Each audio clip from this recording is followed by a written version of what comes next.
오늘 하나님의 말씀은 로마서 3장 9절에서 20절까지 말씀입니다. 그러면 어떠하냐? 우리는 나으냐? 결코 아니라. 유대인이나 헬라인이나 다 죄 아래 있다고 우리가 이미 선언하였느니라. 기록된 바 의인은 없나니 하나도 없으며 깨닫는 자도 없고 하나님을 찾는 자도 없고 다 치우쳐 함께 무익하게 되고 선을 행하는 자는 없나니 하나도 없도다. 그들의 목구멍은 열린 무덤이요 그 혀로는 속임을 일삼으며 그 입술에는 독사의 독이 있고 그 입에는 저주와 악독이 가득하고 그 발은 피 흘리는 데 빠른지라. 파멸과 고생이 그 길에 있어 평강의 길을 알지 못하였고 그들의 눈앞에 하나님을 두려워함이 없느니라 함과 같으니라.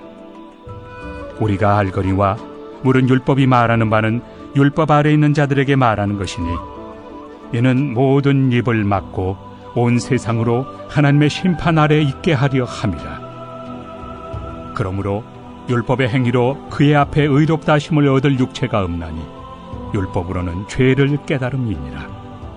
오늘 말씀은 율법의 실체에 대해서 우리에게 설명해 주고 있습니다. 19절에 보면요, 우리가 알거니와 무릇 율법이 말하는 바는 율법 아래 있는 자들에게 말하는 것이니 이는 모든 입을 막고 온 세상으로 하나님의 심판 아래 있게 하려 함이라 라고 말씀합니다. 이 율법의 결과입니다. 율법의 결과예요. 사도 바울이 이것을 설명하는 이유는 본인들이 율법 아래 있다고 자랑하는 자들의 입을 막는 거예요. 입을 막는 거죠. 그리고 이들이 얼마나 큰 하나님의 심판 아래 있는가를 깨닫게 하는 것이 사도 바울이 이것을 쓴 목적입니다. 왜냐하면 율법의 실체는요 19절부터 나오는데 그럼 어떠하냐 우리는 나으냐 결코 아니라 유대인이나 헬라인이나 다 제 아래에 있다고 우리가 이미 선언하였노라. 그렇죠? 우리 모두는 다 죄인이거든요. 그래서 10절에 보면 기록된 바 의인은 없나니 하나도 없으며 이것이 우리 모든 인간의 실체예요. 율법에 있는 사람이나 율법이 없는 사람이나 모든 실체는 뭐냐면 모두가 다 죄인이에요. 한 명도 빠짐없이 죄인이에요. 그 때문에 9절에 다시 한번 우리가 나으냐. 우리가 사람을 정죄할 필요는 없다는 거예요. 사람을 정죄해서는 안 되는 거죠. 사람을 판단해서는 안 돼요. 네? 우리 모두는 다 죄인이기 때문에 우리는 누가 낫고 너가 낫고 이렇게 할 수가 없어요.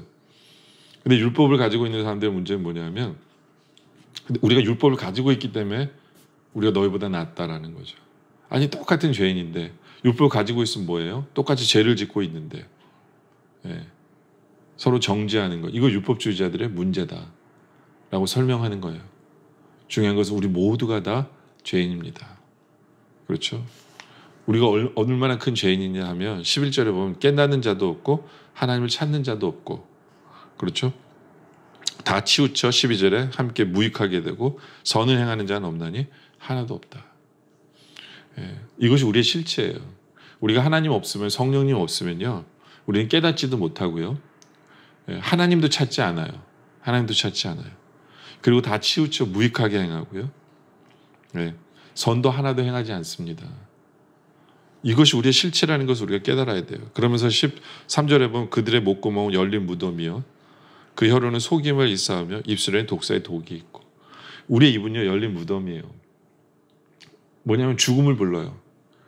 우리의 말하는 것은요 남을 살아나게 하는 것이 아니라 남에게 상처를 주고 아픔을 주고 괴로움을 주고 남을 비판하고 남을 정죄하고 그리고 그것만 하는 게 아니라 우리는 또 거짓말도 해요. 속여요. 우리의 혀는 속여요. 입술에는 독이 있어서 사람을 아프게 해요. 괴롭게 합니다. 이것이 우리의 실체예요. 그러니까 자랑할 게 없는 것이 우리의 모습이에요. 14절에 그 입에는 저주의 악독이 가득하고 그 발은 피 흘리는데 빠른지라. 그러니까 우리 입술이 참 문제예요. 그렇죠? 그것뿐만 아니라 우리 발도 문제인 게 뭐냐면 죄를 짓는 데는 빨라요. 죄를 짓는 데는 빨라요.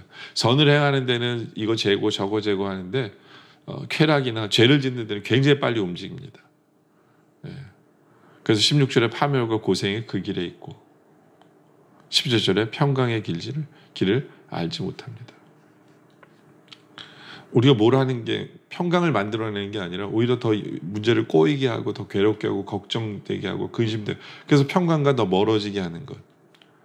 바로 이것이 죄인의 삶이에요. 악인의 삶이에요. 이것이 바로 율법을 가지고 있는 사람의 삶도 마찬가지라는 거죠. 그러면서 큰 문제는 16절에 보면 18절에 보면요.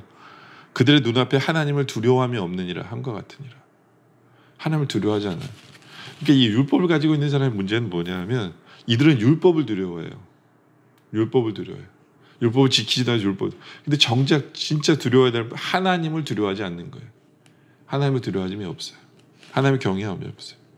그러니까 하나님을 경외함이 없다 보니까 하나님 주신 율법을 자기 마음대로 막 모디파이하고 거기에 법을 더하고 막 이러는 거예요.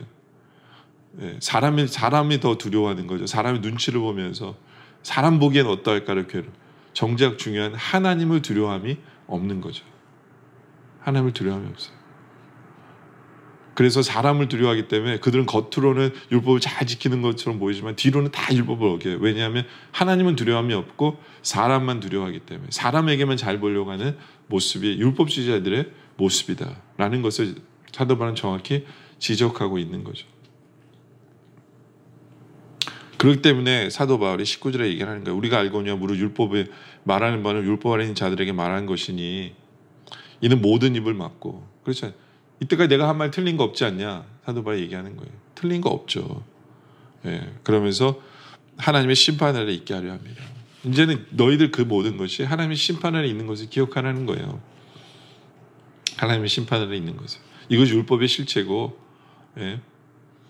너희들은 정죄하고 너희들은 지키지도 않고 너희들은 남을 정죄하고 그러면서도 정말 죄인이기 때문에 모든 죄를 다 짓고 내 입술로 짓는 모든 죄, 내 발이 죄에게 빠른 것, 파멸과 평강도 없는 그 모든 길을 그 율법의 실체다. 하나님의 심판할 때 있을 것을 네가 생각 한번 해봐라 라고 얘기하는 거죠.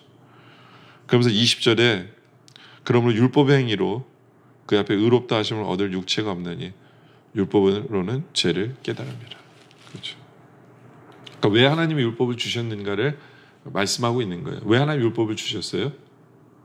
그들이 죄인인 것을 깨달으라 하는 거예요. 그들이 죄인인 것을 깨달으라고 율법을 주신 거예요. 율법의 역할은 단지 그것뿐이에요. 우리가 얼마나 부족하고 얼마나 모자란지, 나는 죄인이기 때문에 율법을 다 지킬 수 없는 그런 사람인 존재라는 것을 깨달으라는 거죠. 좀 더 깊이 들어가면 율법을 주신 이유는 뭐냐면 그래서 내 힘으로는 아무것도 할 수 없는 인간이기 때문에 앞에 나온 모든 죄를 저지르는 인간이 바로 나기 때문에 우리에겐 뭐가 필요하다고요? 메시아가 필요하고 우리에겐 중보자가 필요하다는 결론을 얻으라고 바로 그래서 율법을 주신 것이다 라고 사도 바울은 지금 설명하고 있는 거거든요. 근데 율법주의자들은, 율법을 가지고 있는 사람들은 그것이 자랑이 되다 보니까 자기들은 지키지도 않으면서 사람에게 그냥 지키는 척하면서 보이면서 자기들 얼마나 자랑하는 거예요. 남들에게 나 이렇게 잘 지킨다, 나 이렇게 잘 지킨다, 내가 의롭다 라고 얘기하면서 정작 제일 중요한 회개가 없고요, 또 다른 제일 중요한 메시아가 필요하다는 것을 인지하지 못하는 거죠.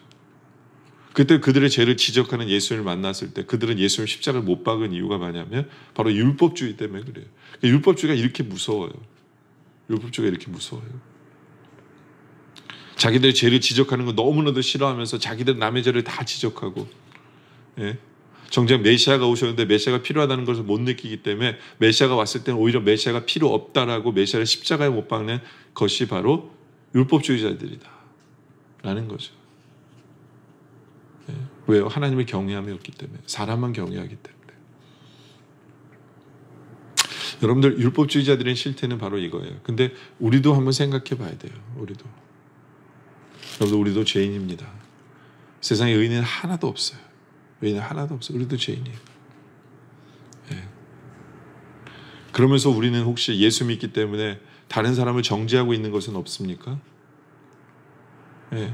우리의 입술은 독을 뿜고 남에 대해서 비판하고 안 좋은 얘기 다 하고 있으면서 마치 나는 모든 걸 잘하고 있는 것처럼 그렇게 살아가고 있는 모습은 없습니까?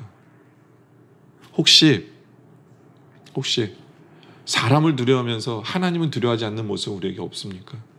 그러면서도 나는 마치 잘하고 있는 양 착각하고 남에게 그렇게 잘하고 있는 것처럼 보이면서 하나님은 두려워하지 않는 모습은 없습니까? 정말 우리의 실체를 우리가 깨달아서 내가 얼마나 죄인인가를 회개하는 우리의 모습이길 원합니다.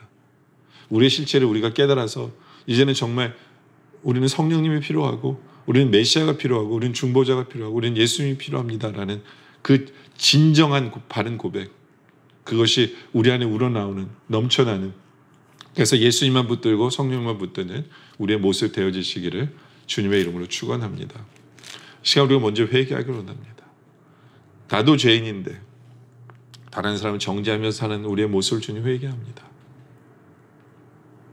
나의 입술이 남을 비판하고 남에 대해서 이야기하고 남에게 아픔을 주고 상처를 주는 나의 입술, 또 나의 발은 악한 길에 빠른 것을 주님 앞에 회개하기를 원합니다. 하나님을 두려워하기보다는 사람을 두려워하며 살았던 우리의 모습을 회개하기를 원합니다. 이제부터는 죄인이기에 회개하며 사는 삶, 이제는 예수님이 간절히 필요하다는 그런 삶을 살아가는 우리의 모습 되게 해달라고 이 시간 함께 기도하기를 원합니다. 기도드리겠습니다. 아버지 하나님, 감사합니다. 우리가 누구인가를 깨닫게 해주며 감사합니다. 우린 죄인입니다. 죄인이면서도 남에 대해서 남을 정죄하기를 잘하며 우리의 입술은 남에 대해서 이야기하고 남에게 아픔을 주고 상처를 주는 그런 입술이었음을 주님 회개합니다. 우리의 발은 악한 길로 가기에는 빠르면서 선한 일을 하기에는 느릿느릿한 그러한 발이었음을 주님 회개합니다. 우리의 삶이 사람은 두려워하면서 하나님을 두려워하지 않는 그런 삶을 살았음을 주님 회개합니다. 아버지 하나님, 우리도 율법주의자처럼 살았음을 주님 앞에 회개합니다. 이제는 죄인이기에 죄를 인정하고 회개하는 삶을 살게 해주시고, 우리에게는 절대적으로 성령이 필요하고 예수님이 필요하고 중보자가 필요하고 메시아가 필요한 것을 인정하며 주님 붙들며 살아가는 우리의 삶이 되게 하여 주시옵소서. 주님, 오늘 말씀에 감사드립니다. 계속되는 기도 속에 주님 함께하여 주시옵소서. 예수님의 이름으로 기도드립니다. 아멘.